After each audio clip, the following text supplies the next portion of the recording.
Thank you very much for inviting me here, of course. I look forward to an interesting discussion about topics that I have worked with very actively for several years.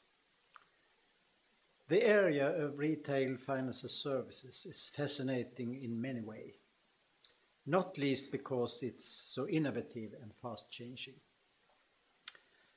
Things are happening all the time. What the future will bring is constantly a very open issue. Overall, I believe that the Green Paper is useful and reasonable steps in the right direction. Some say it's too early to work forward because there are new legislation that has not yet been fully implemented.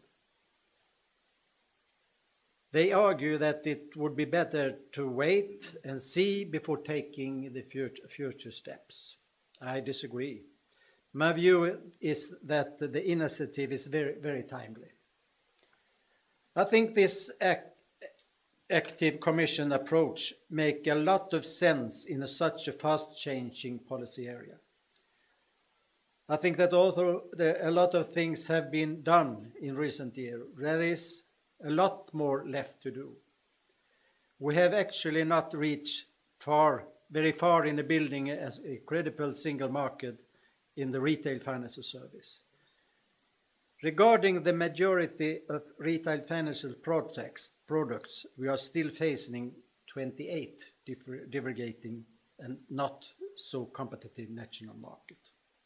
I also think that we need to put a look at the work to possibilities and potential problem that the digitalization is now opening up. If properly dealt with, not least in the terms of maintaining a strong consumer protection. Digitalization could create a very positive momentum in starting on tear down cross-border barriers. This is a single market window of opportunity, challenge that we would like to point to. That the basic important challenge is to create and maintain a level playing field. In any new legislation initiative based on the Green Paper, we have to make certain that we are as technology and business model oriented as feasible. That is only a sensibility way to do it when it comes to fast developing market like this. Who wins or who loses in this market should not be decided by politicians, but by the consumers and small businesses that actually use the financial product in the questions.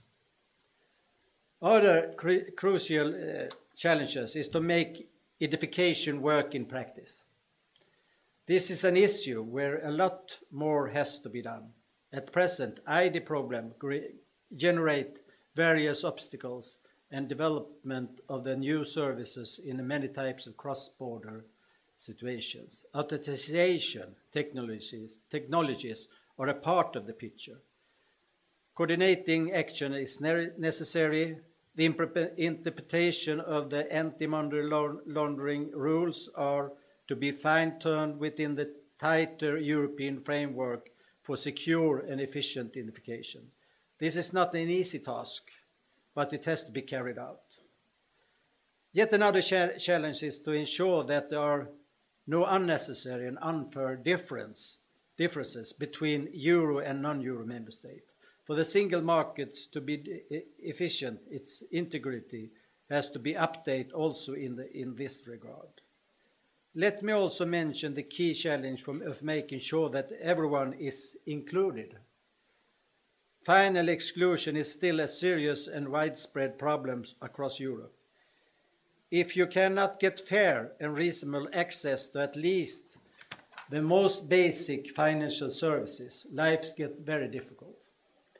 In whatever we do in the area of retail financial services, we have to keep the inclusion perspective in mind, and overall aim must be constantly reduced exclusion. The new Payments Account Directive will give a very consumer, and the right basic payment account.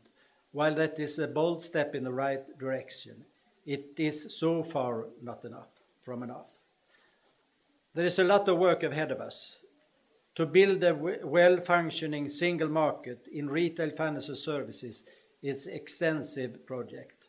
While there is a multitude of different dig into, it's very clear to me that the overall endeavor is worldwide. There is a crystal clear case of an EU creating added value.